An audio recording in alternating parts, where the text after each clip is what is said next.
नमस्कार, मैं अंजना और आप देख रहे हैं कड़वा कूट लाइव। आइए एक नजर डालते हैं आज की बड़ी खबर पर।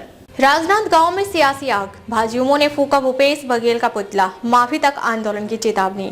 धीरेन्द्र शास्त्री विवाद पर उबाल, राजनांदगांव में भाजयुमों का प्रदर्शन, भूपेश बघेल के खिलाफ नारेबाजी। अब शब्दों के विरोध में सड़क पर भाजयुमों, दिग्विजय कॉलेज के सामने फूका गया भूपेश बघेल का पुतला। छत्तीसगढ़ की सियासत में एक बार फिर गर्माहट देखने को मिली है। शुक्रवार को भाजपा युवा मोर्चा के कार्यकर्ताओं ने पूर्व मुख्यमंत्री भूपेश बघेल के खिलाफ जोरदार प्रदर्शन किया। यह प्रदर्शन दिग्विजय कॉलेज चौक के सामने किया गया, जहां कार्यकर्ताओं ने नारेबाजी करते हुए भूपेश बघेल का पुतला दहन किया। भाजपा युवा मोर्चा का आरोप है कि पूर्व मुख्यमंत्री भूपेश बघेल द्वारा पंडित धीरेन्द्र शास्त्री और कथावाचक प्रदीप मिश्रा के खिलाफ आपत्तिजनक शब्दों का प्रयोग किया गया है, जिससे सनातन आस्था को ठेस पहुंची है। युवा मोर्चा के नेताओं ने कहा कि यह केवल व्यक्तियों का नहीं बल्कि धार्मिक भावनाओं का अपमान है। इसी नाराजगी के चलते प्रदर्शन के दौरान भूपेश बघेल और टी.एस. सिंहदेव के खिलाफ जमकर नारे लगाए गए।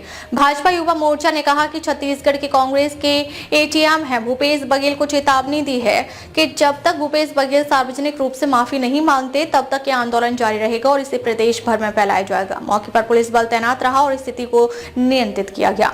राजनांदगांव में भाजपा युवा मोर्चा का उग्र प्रदर्शन देखने को मिला। पंडित धीरेन्द्र शास्त्री और प्रदीप मिश्रा के खिलाफ कथित टिप्पणी को लेकर युवा मोर्चा ने पूर्व मुख्यमंत्री भूपेश बघेल के खिलाफ मोर्चा खोल दिया है। दिग्विजय कॉलेज के सामने नारेबाजी, पुतला दहन और माफी की मांग। क्या यह विवाद अब और गहराएगा? भाजपा युवा मोर्चा उतर आई है। संत और भगवान को क्या एक ही दर्जा दिया जाए कि संत को वो बोला गया किसी की टिप्पणी है तो आप लोग एकदम रास्ते पे आ गए, रोड पे आ गए। आखिर क्यों भड़क गए संत के नाम पे, टिप्पणी पे? संत के सम्मान में पूरा सनातन धर्म है और पूरा सनातन जो है वो धर्म के अनुरूप में अपना काम करता है।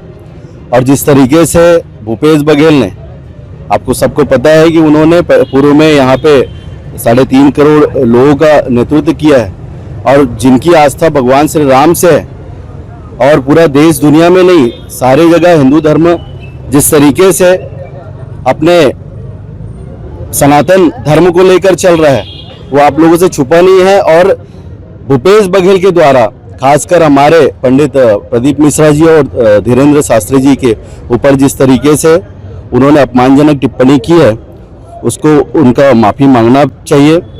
इनके पिता जो स्वर्गीय नंद कुमार बघेल हैं वो कभी रावण और महिषासुर को महान योद्धा और भगवान श्री राम को दुष्ट कहकर संबोधित करने वाले उनके पुत्र भूपेश बघेल जो औरंगजेब के अनुयायी है, उनके द्वारा जिस तरीके से लगातार हिंदू समाज को बार बार इस तरीके से अपमान किया जा रहा है उसको हम युवा मोर्चा के साथी जो है और खासकर पूरे जो सनातन धर्मी हैं वो बिल्कुल बर्दाश्त नहीं करेंगे। और भूपेश बघेल को दंडवत सार्वजनिक रूप से माफ़ी मांगनी चाहिए। अगर वो माफ़ी नहीं मांगते हैं तो उनके खिलाफ में कानूनी कार्रवाई करने के लिए हम सड़क पर उतरेंगे। क्या धीरेन्द्र शास्त्री को पत्रकारों से माफी नहीं मांगना चाहिए? उनके वहाँ के पत्रकारों की खुजली वाले पत्रकार, ये क्या है पत्रकारों के लिए संबोधन ये शब्द?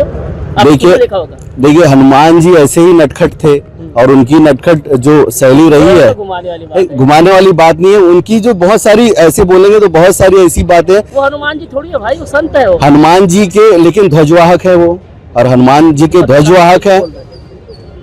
पत्रकारों के मैं नहीं मानता कि वो किसी का अपमान करेंगे, लेकिन वो खुद स्वयं ही हनुमान जी के उस राम के ध्वजवाहक हैं। उनके द्वारा लगातार सनातन धर्म को लेकर देश दुनिया में आपने खुद देखा होगा, अभी उन्होंने पदयात्रा की और निसंदेह उन्होंने एक हिंदुओं को जोड़ने का एक प्रयास कर रहे हैं, वो बहुत ही सराहनीय है। आज भूपेश बघेल का पुतला जला है, उस संबंध बताइए। देखिए, विनाश काले विपरीत बुद्धि, इस कथनी को कांग्रेस पार्टी कईयों बार सिद्ध कर चुकी है।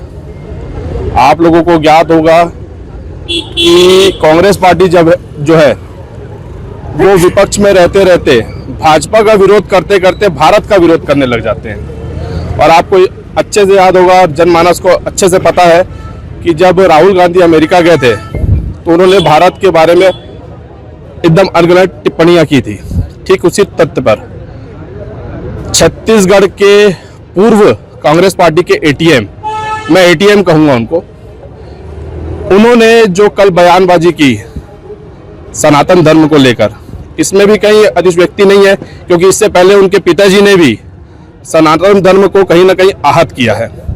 आपको याद होगा कि मानपुर की एक सभा में भूपेश बघेल के पिताजी ने हमारे मर्यादा पुरुषोत्तम प्रभु श्री राम जी के बारे में अलगरंग टिप्पणियां की थी, और आज उनके पुत्र जो है हमारे सनातन धर्म के प्रचारक पंडित धीरेन्द्र कृष्ण शास्त्री जी और प्रदीप मिश्रा जी के बारे में अलगरंग टिप्पणियां कर रहे हैं। तो इससे साफ पता चलता है कि उनका डीएनए क्या है, और जो टिप्पणियां उन्होंने की हैं उसके लिए पूरी छत्तीसगढ़ की जनता से उन्हें माफ़ी मांगनी चाहिए, क्योंकि पंडित धीरेन्द्र शास्त्री जी जो हैं हमारे सम्माननीय हैं, और सनातन धर्म के प्रचारकों के बारे में इस प्रकार की टिप्पणी करना मैं समझता हूँ कि बहुत ही निंदनीय है।